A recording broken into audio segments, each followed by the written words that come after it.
তোমার কি ফেব্রুয়ারি মাসে জন্ম? তাহলে তুমি লাকের সাথে সাথে ব্যাড লাগও নিয়ে এসছো। বলছি দাঁড়াও, যারা যারা ফেব্রুয়ারি মাসে জন্মগ্রহণ করে থাকে তারা না মন থেকে খুব সফট হয়ে থাকে। বড়দেরকে সম্মান তো করেই, তার সাথে নিজের প্রিয় মানুষদেরকে ভালোবাসে। এক কথায় বলতে পারো সুপার হিরো, যে কি সবার আগে গিয়ে দাঁড়ায়, নাকি পিছনে। ব্যাড লাক, ব্যাড লাক এটাই যে এক্সাম, তাদের কত কিছু টেনশন থাকে।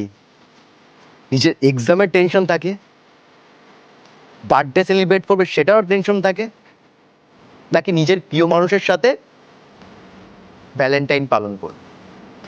টেনশন আর টেনশন। আর লাস্ট একটা কথা শুনে যাও, এই ভিডিওটা তোমার ফ্রেন্ড, তোমার প্রিয় মানুষের কাছে তুমি যদি শেয়ার করো না, তাহলে ভালোবেসে পাঠিয়ে দিয়ে যেতে পারে। তাড়াতাড়ি শেয়ার করো। রাধে রাধে।